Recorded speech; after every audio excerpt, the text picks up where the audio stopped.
नमस्कार मित्रों, स्वागत है आपका इस YouTube चैनल पे। बायोमेट्रिक उपस्थिति न लगाने पर कटेगा सचिवालय कर्मियों का वेतन। अब ये खबर इतनी महत्वपूर्ण है, एक कहावत के संग शुरुआत करेंगे कि जब आप दूसरे की चप्पल में पैर डालेंगे तब समझ में आता है कि वो कितना काटती है। पहले पूरी खबर पढ़िएगा, लास्ट तक सुनिएगा, तब आपको मामला पूरा समझ में आएगा। सचिवालय में अधिकारियों व कर्मचारियों की उपस्थिति पर सख्ती शुरू कर दी गई है। अब मानव संपदा पोर्टल से बायोमेट्रिक उपस्थिति प्रणाली को जोड़ा जाएगा। बायोमेट्रिक उपस्थिति न लगाने पर कर्मियों का उस दिन का वेतन कट जाएगा। लेट लतीफ़ी और बायोमेट्रिक हाजिरी लगाने को लेकर की जा रही लापरवाही के चलते सचिवालय प्रशासन ने सख्ती शुरू कर दी है। वहीं सचिवालय कर्मियों ने इसका विरोध तेज कर दिया है। मानव संपदा पोर्टल से बायोमेट्रिक उपस्थिति प्रणाली को जोड़ने के लिए विशेष सचिव सचिवालय प्रशासन गौरव वर्मा की ओर से राष्ट्रीय सूचना विज्ञान केंद्र के तकनीकी निदेशक दीपक शर्मा को बुधवार को एक पत्र भेजा गया।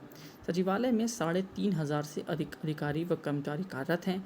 वहीं बीते दिनों बायोमेट्रिक उपस्थिति का ब्यौरा सचिवालय प्रशासन विभाग ने निकाला तो पता चला कि 60% कर्मचारी देर से आते हैं और इसमें 30% ऐसे भी मिले जो प्रतिदिन बायोमेट्रिक उपस्थिति दर्ज नहीं करते हैं।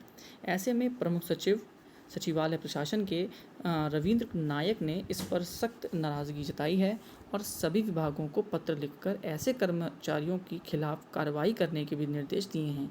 अब मानव संपदा पोर्टल से इसे जोड़ने के बाद जो कर्मचारी हाजिरी नहीं लगाएगा उसका वेतन कट जाएगा। कोरोना महामारी के दौरान बायोमेट्रिक उपस्थिति लगाने से सचिवालय कर्मियों को छूट दे दी गई थी, लेकिन बाद में स्थिति सामान्य होने के बाद इसे फिर से लागू करने के निर्देश दिए गए हैं। अब ये मामला महत्वपूर्ण क्यों है? महत्वपूर्ण इसलिए है कि कुछ दिन पहले ही बायोमेट्रिक उपस्थिति को लेकर उत्तर प्रदेश बेसिक शिक्षा परिषद मतलब प्राइमरी स्कूलों में बड़ा बवाल हुआ, जिसको लेकर कई धरने प्रदर्शन भी हुए। अब जब ये बात सचिवालय तक पहुंच गई, अधिकारियों तक पहुंच गई, वहाँ के कर्मचारियों तक पहुंच गई, तो उनके लेट लतीफ़ होने पर, ना पहुंचने पर या फिर अटेंडेंस ना देने पर उनका वेतन कटने की बात आई है, जिसको लेकर क्या लिखा हुआ है, साफ देख सकते हैं कि ये विरोध तेज़ है। अब आप ये समझ लीजिए सचिवालय कहाँ पर है? शहर के बीच में। आने जाने के लिए क्या कोई साधन की कमी है? बिल्कुल भी कमी नहीं है। हाँ, बिल्कुल वहाँ पे ट्रैफ़िक है। ट्रैफ़िक में कभी ना कभी कोई ना कोई कर्मचारी फंस सकता है। अब जब शहर के बीच में रहने वाले लोगों को बायोमेट्रिक उपस्थिति से समस्या हो रही है, तो दूर गांव में एक विद्यालय में कैसे मामला चलेगा, ये आप केवल सोच के देखिए। जब शहर में बारिश होने पर ऑटो भी है, कैब भी मिल जाती है, ओला है, ऊबर है, 50 चीज़ों की सुविधाएं हैं, लेकिन गांव में तो ऐसा नहीं है। उसके बावजूद जब उन लोगों को समस्या हो रही है, तो ये सुविधा जो दी जा रही थी, ये प्राइमरी स्कूल्स में कैसे पॉसिबल है? दूसरी बात, सचिवालय में जितने भी कर्मचारी हैं वो पूर्ण राज्यकर्मी हैं, मतलब उनके पास हाफ CLB है, उनके पास CLB है, उनके पास ELB है, उनके पास मेडिकल भी है, उनके पास सारी सुख सुविधाएं मौजूद हैं।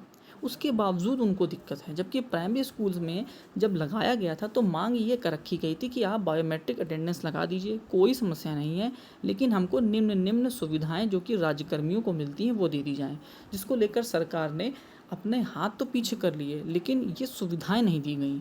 अब आप समझ लीजिए, इतनी सुविधाओं होने के बाद भी उन लोगों को बायोमेट्रिक अटेंडेंस से समस्या है, और यहाँ जब शिक्षक इस बात पर अड़े थे कि हमें ये सुविधा दे दीजिए, हम बायोमेट्रिक अटेंडेंस लगाएंगे, तो न्यूज़ चैनल्स में और थर्ड पार्टी जितने भी लोग हैं वो ये कह रहे थे कि देखिए काम चोरी कर रहे हैं।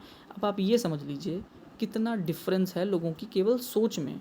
अब ये मुद्दा आप देखिए, ना न्यूज़पेपर में बहुत ज़्यादा आएगा, ना किसी न्यूज़ चैनल में आएगा, लेकिन प्राइमरी की सभी खबरें को इस हिसाब से प्रेजेंट किया जाता है कि जैसे सारे कामचोर केवल प्राइमरी में हैं, समस्याओं को कोई नहीं सुनना चाहता, ना समझना चाहता है।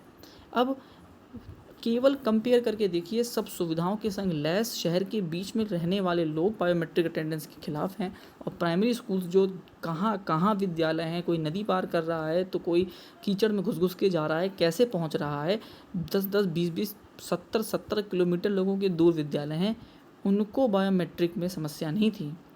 समस्या ये थी कि सुविधा दीजिए, बायोमेट्रिक लगाइए।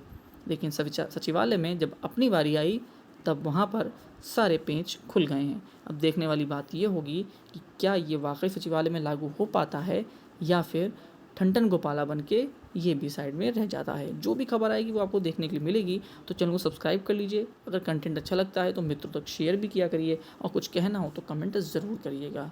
लास्ट तक वीडियो देखिए, उसके लिए बहुत बहुत धन्यवाद। आपका दिन शुभ हो।